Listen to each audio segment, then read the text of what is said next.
Épisode de WoW se déroulant à Dallas dans l'état du Texas, épisode de WoW qui montre un manque cruel d'originalité chez WWE. What's up les catch addicts, c'est Jimbo, et aujourd'hui on se retrouve pour les résultats du WoW du 23 octobre 2023.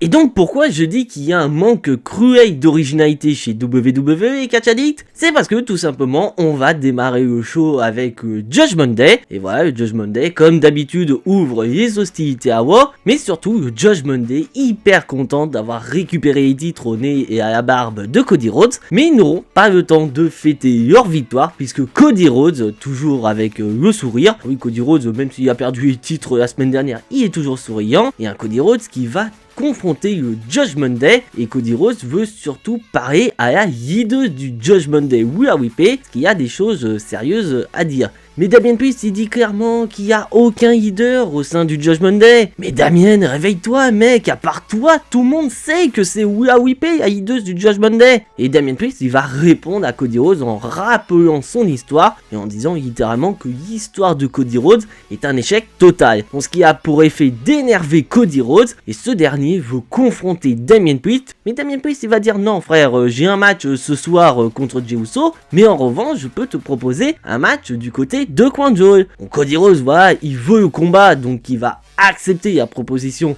de Damien Priest, mais il veut également donner une preview de ce qui pourrait arriver du côté de Crown Jewel au public de Dallas. Damien Priest, oui, il est ok, il n'y a pas de souci, puisqu'on va avoir Rhea Ripley et Dominic Mysterio qui vont arriver, ce qui fait que Cody Rhodes va se retrouver en infériorité numérique face au Judgment Day, jusqu'à l'arrivée de Jey Uso qui va s'en prendre à Dominic Mysterio, et il va donc y avoir une bagarre qui va éclater entre Judgment Day, Cody Rhodes et Jey Uso. Et au moment où Cody Rhodes semble avoir l'avantage sur Damien Priest, on va avoir JD McDonagh qui va arriver, et donc grâce à l'intervention de JD McDonagh, Damien Priest va reprendre les choses en main, et avec l'aide de JD McDonagh, Damien Priest va frapper Cody Rhodes au niveau de la jambe gauche, ce qui fait que Cody Rhodes est baissé et il y aura besoin d'aide de Jey Uso pour repartir dans les vestiaires. Donc c'est parti, nouveau match annoncé du côté Crown Jewel entre Cody Rhodes et Damien Priest. Donc bien que le match s'annonce être un très bon match entre Cody Rhodes et Damien Priest, bah c'est toujours la même chose.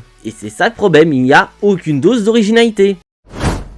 Mais par contre, quelque chose qui va être assez original, c'est qu'on va avoir la Alpha Academy dans le ring, et une Alpha Academy qui semble avoir récupéré un nouveau membre du nom de Akira Tozawa. Parce que oui, la semaine dernière, Akira Tozawa faisait une séance de sport avec la Alpha Academy, et au vu de la tenue qu'il porte, on peut dire clairement que Akira Tozawa est le nouveau membre de la Alpha Academy. Je trouve ça assez rigolo de voir Akira Tozawa au sein de la Alpha Academy, et la Alpha Academy est donc présent pour affronter le New Day. Bon, en soi, j'ai pas grand chose à dire, nous avons droit à un très bon match tag team entre les deux équipes, donc 7 minutes de combat entre deux équipes babyface. Franchement, j'ai bien adoré ce combat, et j'espère qu'une chose, c'est que l'une de ces deux équipes pourrait affronter le Judgment Day dans le futur, parce qu'au moins ça permettrait d'avoir une petite dose d'originalité dans cette division tag team qui est vraiment faible, qui manque cruellement d'originalité, et le match va se dérouler de manière hyper clean avec une victoire du New Day. Donc le New Day renouvelle avec la victoire, ça fait plaisir, et que j'espère que dans le temps, pourquoi pas, le New Day pourrait affronter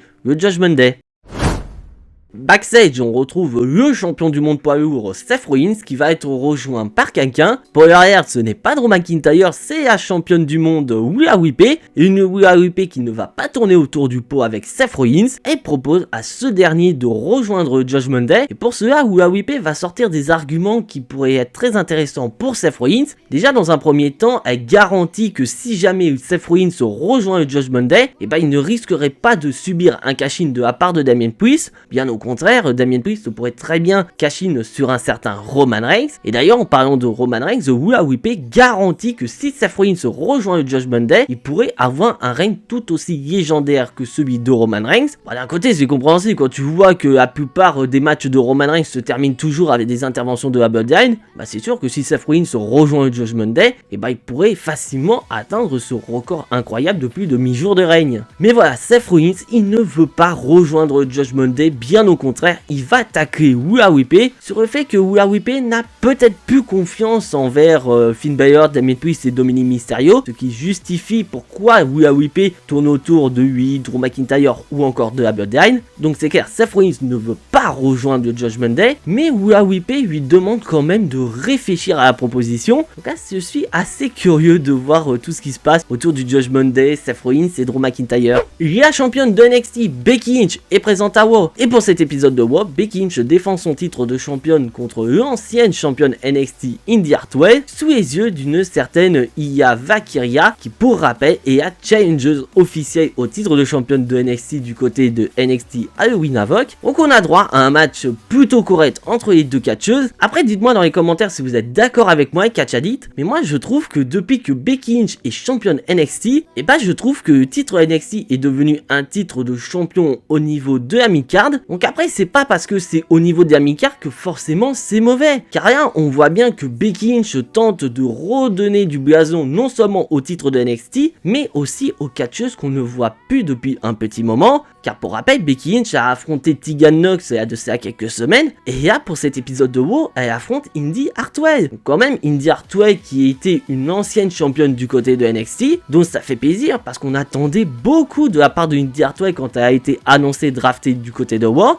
Et ça se ressent un petit peu parce que Indi Hartwell a un tout petit peu de mal à se mettre dans le match. Mais dès que c'est lancé, c'est bon, Indi Hartwell est dans le combat. Mais bien sûr, comme il fallait s'y attendre, ça n'allait pas être Indi Hartwell qui allait remporter le combat, puisque ça va être Becky Lynch qui va porter son Disarmer pour la soumission finale et ainsi conserver son titre de championne de NXT. Mais Becky Lynch va quand même montrer son respect envers Indi Hartwell avec une poignée de main. Donc grâce à cette victoire, Becky Lynch va prendre la direction de NXT Halloween Havoc pour affronter Iya Valkyria. Mais on va voir qu'il y en a une qui est assez déçue de la défaite de Indi Hartwell, c'est Candice LeRae. Mais comme si ça suffisait pas, Candice LeRae va se faire attaquer par Xia Li, ce qui va justifier un combat entre les deux catcheuses. Mais tu sens que Xia Li a eu le titre de championne de NXT dans le collimateur. De retour dans les coulisses avec le général manager de Raw, Adam Pearce, avec des membres de la sécurité. Parce que oui, juste après, on va avoir une signature de contrat entre les 5 catcheuses qui participeront au Fatal 5-Way du côté de Quanjo. Adam Pearce veut vraiment faire en sorte que tout se passe correctement. Parce qu'on sait très bien, signature de contrat égale grosse bagarre en fin de segment. Et on va avoir le général de SmackDown, Nick Aldis, qui va arriver. Et un Nick Aldis qui va revenir sur ce qui s'est passé la semaine dernière du côté SmackDown. Car pour ceux qui n'étaient pas au courant, on a eu un petit segment en backstage avec Nick Aldis qui a décidé de virer Jey Uso et Adam Pearce de son show, ce qui laissait entendre la résurrection de cette guerre légendaire Raw contre SmackDown au vu des Survivor Series, mais apparemment ça n'a pas l'air d'être le cas puisque Nick Aldis va présenter ses excuses à Adam Pearce, car Nick Aldis y est nouveau dans ce rôle de general manager, donc c'est un rookie, donc il a envie d'établir son autorité du côté de SmackDown, il veut faire mieux que Raw, donc il a malheureusement pris la mauvaise décision de virer Adam Pearce de SmackDown, donc il s'excuse auprès d'Adam Pearce. Bon voilà, Adam Pearce il va pas en faire tout un fromage, il va accepter les excuses de Nick Aldis, et il ira même jusqu'à proposer à Nick Aldis de rester jusqu'au bout de cet épisode de Raw afin qu'il puisse apprendre des meilleurs, c'est-à-dire d'Adam Pearce. Voilà, Adam Pearce il était dans cette même situation et il a également appris pour pouvoir devenir le general manager qui est actuellement. Et bah justement, Nick Aldis va pouvoir apprendre d'Adam Pearce qui va être dans le ring pour cette signature de contrat pour le Fatal 5-Way du côté Quanjo. Donc il va demander à chacune des participants d'arriver pour signer le contrat, et au moment où Nia Jax va arriver, cette dernière va mettre un petit peu de temps pour signer le contrat parce qu'elle constate que Willa Whippé n'est toujours pas arrivé, et Adam Pearce dit oui, Willa Whippé n'est pas là et c'est moi qui ai demandé de ne pas venir dans le ring, le but d'éviter qu'il y ait des désagréments durant cette signature de contrat. Mais voilà, Nia Jax finit par signer le contrat, mais malheureusement pour Adam Pearce, Willa Whippé va arriver, et une Willa Whippé très énervée car elle revient sur le fait que tout ce qui se passe actuellement c'est dû à un complot de Adam Pearce, car pour Willa Whippé c'est clair et net, elle est tout à fait capable de battre chacune de ses challengeuses en une contre une,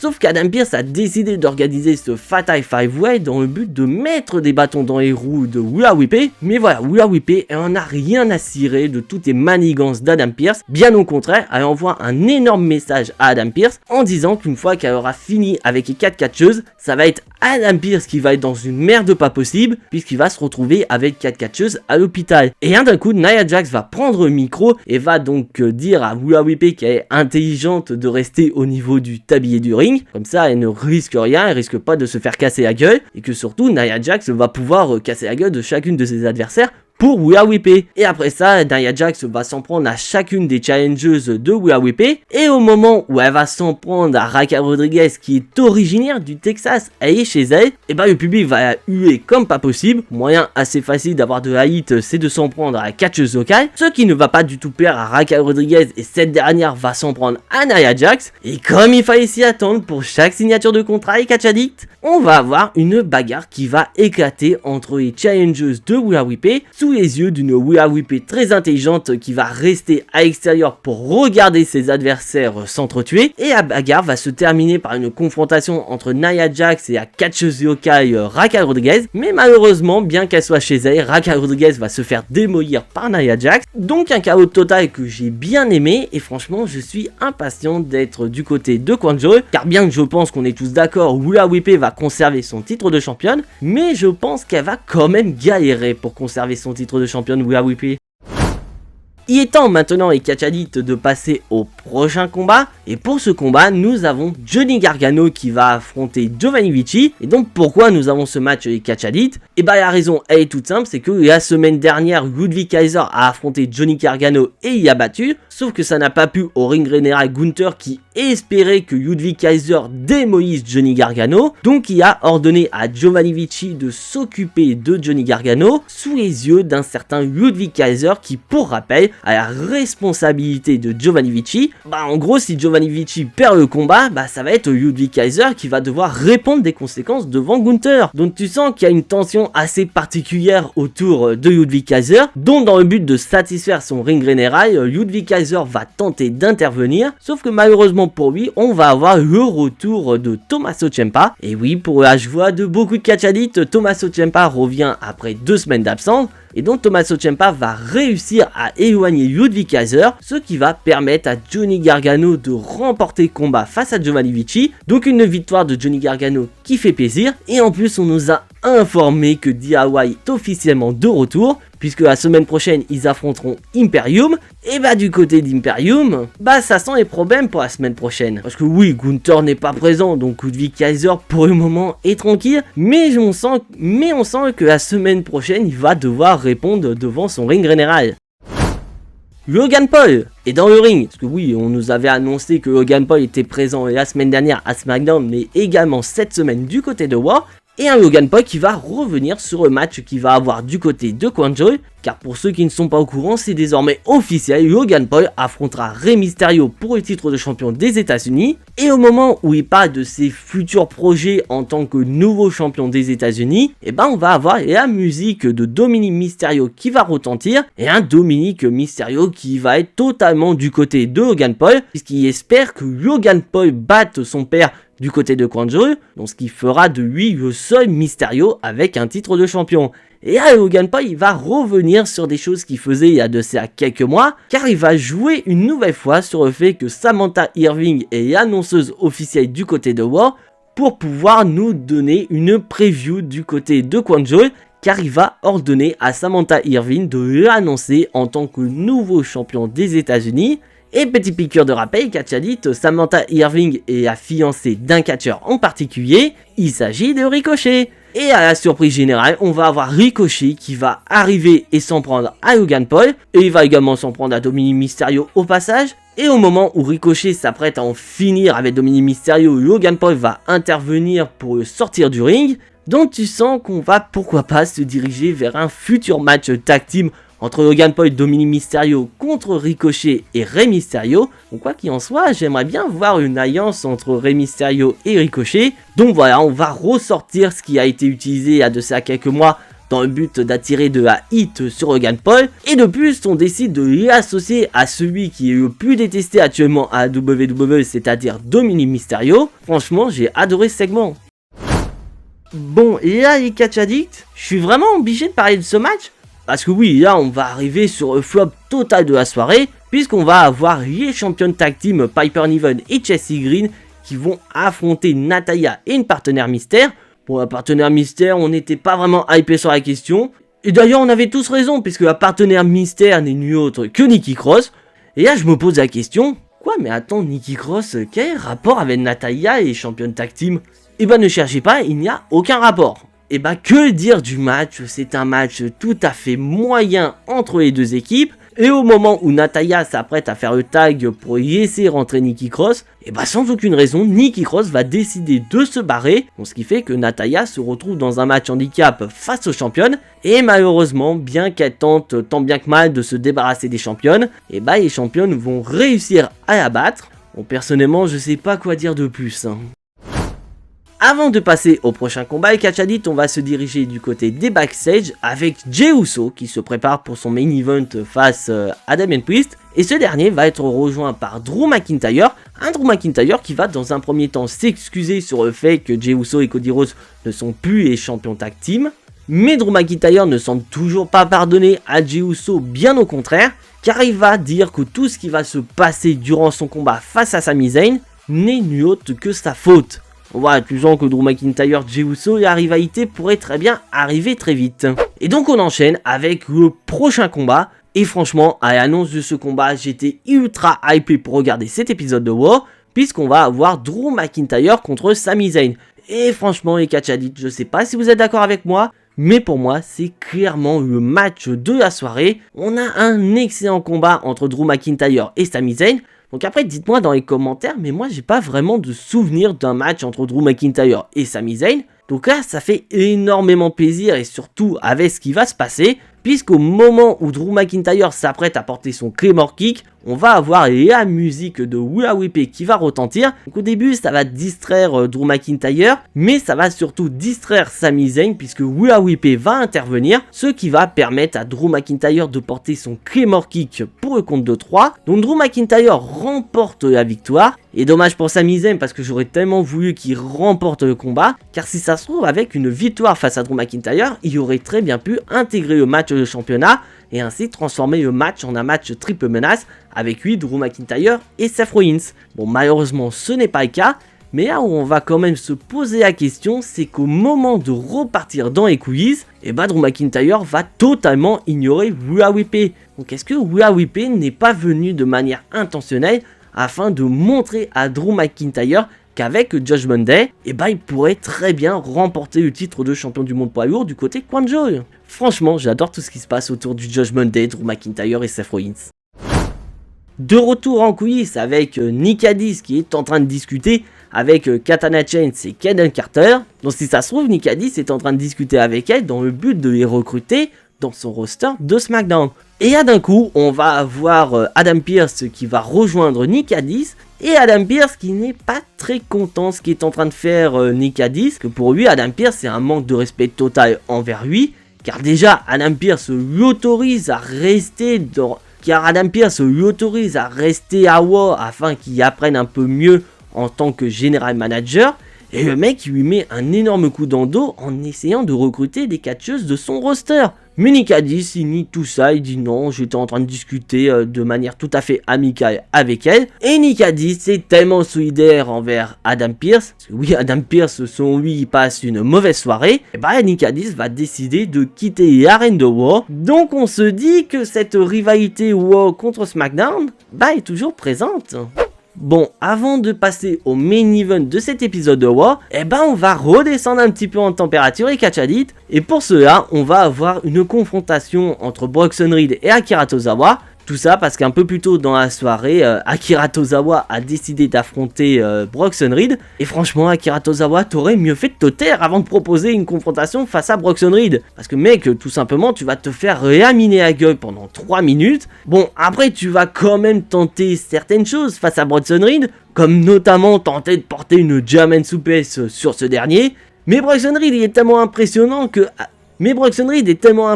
qu'Akira Tozawa n'arrive même pas à faire le tour de Bronson Reed avec ses bras. Mais voilà, tout ça n'était que du menu frottin pour Bronson Reed. Il va porter son Tsunami Splash pour le compte de 3. Et malheureusement pour Akira Tozawa, il a pris la mauvaise décision. Et d'ailleurs, après le combat, il va rejoindre la FA Academy dans les coulisses. Et Chad Gable va lui faire une petite leçon de morale en lui disant: mec, voilà, je te l'avais dit, t'aurais pas dû y aller. Mais voilà, ils vont quand même lui donner un lot de consolation qui est une ceinture à l'effigie de l'équipe de football américain de Dallas. Donc après, dites-moi dans les commentaires quelle équipe c'est, parce que je ne suis absolument pas le football américain. Et Akira Tozawa va se mettre à danser. Franchement, je peux que me marrer avec Akira Tozawa. Pas vous? Après sa victoire face à Sami Zayn, on va retrouver Drew McIntyre dans les coulisses qui va être rejoint par Seth Rollins. Et Seth Rollins qui va féliciter Drew McIntyre pour sa première victoire en tant que membre du Judgment Day. Mais voilà, pour Drew McIntyre, il n'est pas membre du Judgment Day, bien au contraire. Et il va même revenir sur ce qui s'est passé un petit peu plus tôt dans la soirée entre Seth Rollins et Willa Whippé. Mais voilà, Seth Rollins, il est clair et net, il n'a pas l'intention de rejoindre le Judgment Day. Et il ira même jusqu'à dire qu'il n'a absolument pas besoin du Judgment Day pour venir à bout de Drew McIntyre du côté de Kwanjo. Et du côté de Drew McIntyre, c'est réciproque. Il n'a pas besoin du Judgment Day pour devenir champion du monde du côté Kwanjo. Donc tout est dit, aucun des deux n'a rejoint le Judgment Day, que le meilleur gagne. Mais je reste assez curieux de ce qui pourrait se passer entre les deux du côté Kwanjo. Donc est-ce que un des deux va accepter de rejoindre le Judgment Day? Et franchement, je sais pas pour vous, mais je suis hyper hypé pour cette rivalité entre Drew McIntyre et Seth Rollins, car je suis assez curieux lequel des deux va succomber et rejoindre le Judgment Day. Moi personnellement, je miserais pourquoi pas sur un certain Drew McIntyre. Et maintenant les catch addicts, il est l'heure de passer au main event de cet épisode de Raw. Main event, Jey Uso contre Senior Money in the Bank Damien Priest. Bon, j'ai pas grand chose à dire sur le combat, on a droit à un bon combat entre les deux catcheurs. Et c'est vrai que je suis pas vraiment hypé pour ce combat parce que c'est encore une confrontation entre Jey Uso et un membre du Judgment Day. Bien comme je le dis, le combat reste plutôt bon entre les deux. Mais malheureusement pour Jey Uso, il affronte un membre du Judgment Day. Donc vous savez très bien ce que ça veut dire quand on a un membre du Judgment Day qui est en train de catcher. Et on va avoir un autre membre du Judgment Day qui va tenter d'intervenir dans le combat. Puisqu'on va avoir Finn Balor qui va arriver pour tenter à plusieurs reprises de distraire l'arbitre. Et malheureusement, à cause de cette distraction, Jey Uso va s'occuper de Finn Balor, ce qui va permettre à Damien Priest de porter son chokeslam pour le compte de 3 et ainsi remporter le combat. Mais en plus d'une défaite, c'est loin d'être terminé pour Jey Uso, car le Judgment Day veut littéralement détruire Jey Uso. Donc ils veulent faire la même chose qu'ils ont fait à Cody Rhodes au tout début du show, c'est-à-dire démolir sa jambe gauche. Et là malheureusement je suis obligé de me marrer, car au moment où Finn Balor et Damien Priest s'apprêtent à en finir une bonne fois pour toutes avec Jey Uso, on va avoir la musique de Cody Rhodes qui va arriver. Mais pour rappel, Cody Rhodes il a quand même subi les attaques du Judgment Day au tout début du show.